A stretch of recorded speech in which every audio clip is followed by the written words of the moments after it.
Hey everybody, so this video is going to be my story of being a high-risk pregnancy. So currently I'm 37 weeks pregnant. I likely will not post this video until after I deliver. A high-risk pregnancy is that I was born with a congenital heart defect, and I had corrective surgery for my heart defect when I was 1, and the name of my heart defect is tetralogy of fallout, and for the acronym for that is TOF. So I was born with TOF and I had it corrected. If you guys look it up, it's a very it's a lot of details and everything, but just to simplify it for you, how I grew up, you know, learning about my heart defect was you were born with a hole in your heart. It's a very common congenital heart defect that a lot of people have. You had surgery. They put a patch over your heart. As you grow, as your heart grows, the patch will grow with you. You're fine. You're normal. You're just like everybody else. That's what I was told, you know, as a child. I do have a scar from like right here all the way down to like the bottom of my breastbone. And, you know, growing up, it was embarrassing. I was shy. I didn't want anybody to see it. As I got older, like, for me, it faded. Like, it blends in with my skin. And also, I guess it's not as noticeable because I have, you know, big boobies now. So, people don't really notice it. I barely notice it sometimes. So, anyway, being a child with TOF, I never had any complications. I'm 30 years old and I can honestly, truly say I've never had any complications with my open heart surgery. You know, I had follow-up appointments with the cardiologist. That's the doctor specifically for the heart. From birth up until probably around 12 years old is when I stopped having the regular appointments. They would be once a year. And, so yeah, I mean, normal, healthy. I ran, I played, I jumped. I, you know, never was out of breath. I never had any issues. I was just like both my sisters and all of my classmates. So when I got pregnant, well, before I got pregnant, I was told by a doctor who I work with, because I work in a medical facility. He saw my scar and he said, well, before you start having kids, you should, you know, do some research on your heart surgery, because I didn't know what valve, what this, what that. I didn't know the details of it. So I contacted the doctor, or I guess the hospital that did the surgery, and I got all of my papers faxed to me, and you know, I just had a detailed information about, you know, things that happened. And you know, I started talking to my cardiologist, my OBGYN, as well as my primary care physician. You know, I want to get pregnant within the next year, and I was born with this heart defect. So, you know, I got an MRI, I did a stress test, I had physical exams, and I passed all of them, and all of them said, you know, you're fine, you're healthy, you can get pregnant and give birth via C-section or vaginal and be healthy and fine. However, when you do get pregnant, you should, you know, be followed by a cardiologist as well as a perinatologist, which is a high-risk doctor as well. You know, along with your OBGYN, just to make sure everything's going fine. So, when I first got pregnant, I was so excited. I was so happy. And, you know, I started going to the doctor, and a lot of my questions were about my heart. And my first 2 doctor's appointment was just with the regular OBGYN. So it wasn't until I met with my perinatologist where I felt like I could get those questions answered. So, you know, the first couple months of pregnancy was easy, was smooth.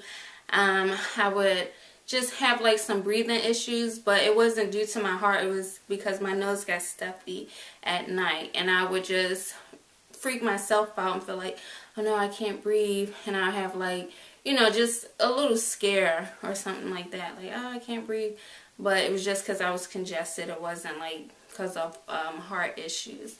My doctor at 20 weeks pregnant, she said, well, I'm going to start seeing you more often soon. Because I was going to her like every 4 weeks or something like that. So she wanted to see me every other week. And so she said, we're going to do that, you know, after your 20-week checkup, because that's usually when complications happen. And she just said it matter of factly. So after 20 weeks, like, I had just got so scared, like, am I going to have complications now? What should I do? And I would look online for women with TOF who have given birth, who, you know, had great pregnancies, labor and delivery stories, and it was like I really couldn't find a lot of things. And on Baby Center, a lot of the things that I found with TOF were mothers of small babies with TOF who, you know, were pregnant and they just found out their baby had it, or their baby had to get surgery, things like that. It wasn't anybody like me. So I think on Baby Center, I probably found 2 or 3 women who had, you know, been pregnant with TOF. One lady, she had TOF. She had 5 babies. That was great. And one lady, she had TOF, and she had 2 sons, and she was pregnant with the 3rd. And her and I actually spoke a little bit, of course, via email, and she just sent me a lot of support and said, just relax, don't worry about it, everything.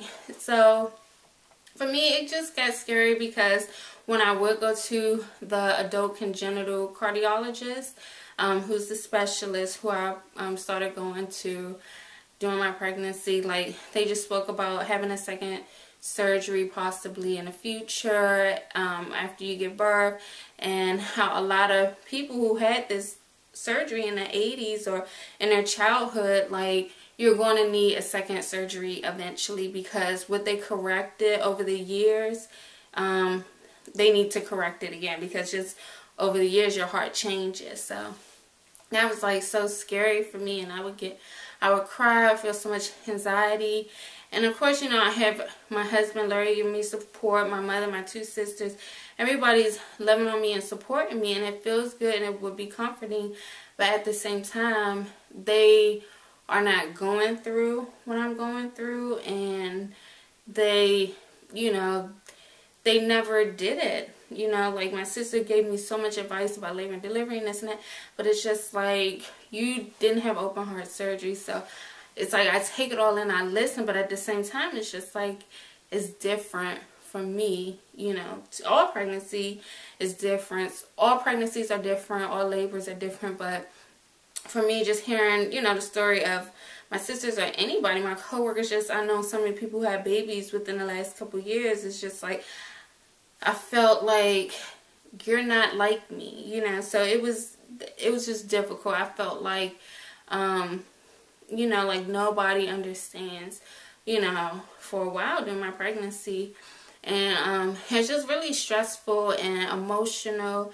And that was like I said in my 37-week pregnancy video, like, I really haven't had any complications, like no real swelling, no real this, no real that, but just the scariness of, you know, labor and delivery with a heart defect, and, you know, your body's has 50% more blood, and your heart is working harder, and, you know, all the stuff that they tell you. Want to put you on a heart monitor, and and it's all precautionary, but it's so scary.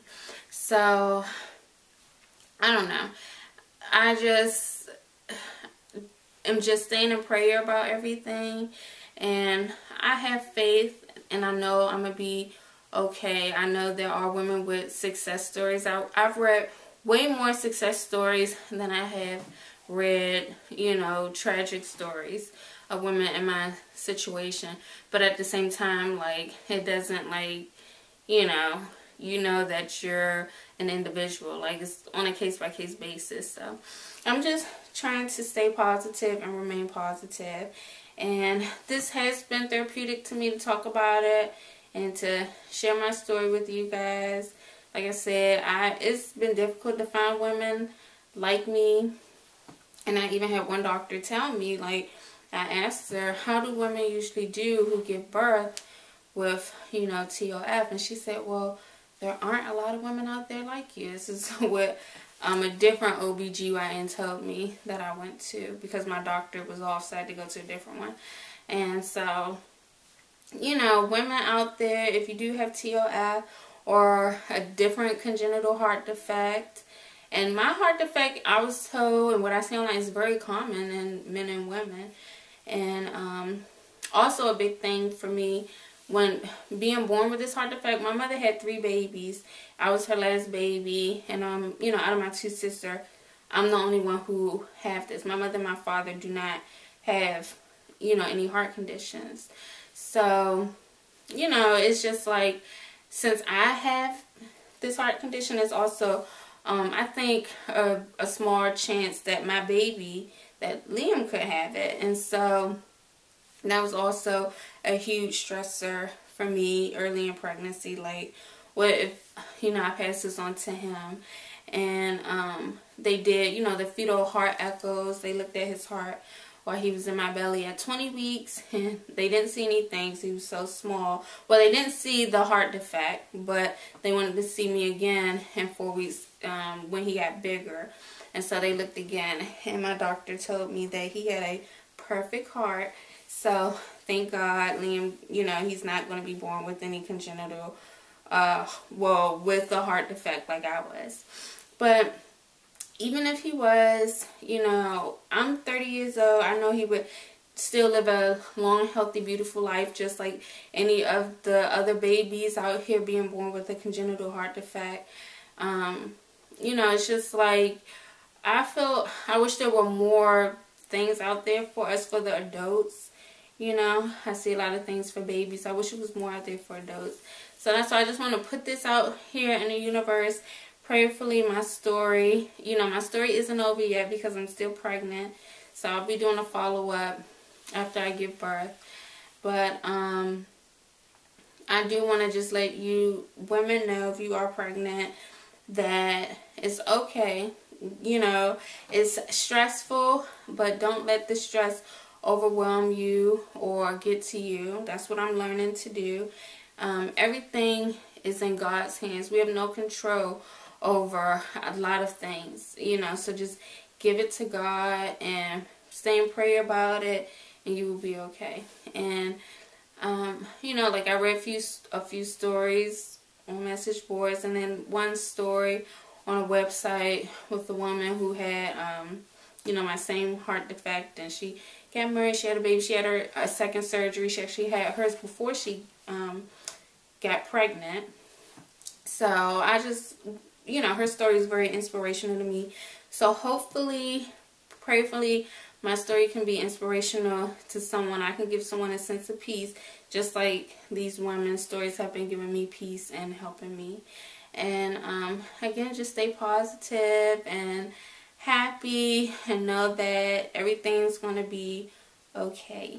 If you are high-risk pregnancy because you're in my situation, or just any situation, you know, because being a high-risk pregnancy is like, it can be stressful. That's it, guys. So I'll be doing a follow-up video, and I just wanted to, you know,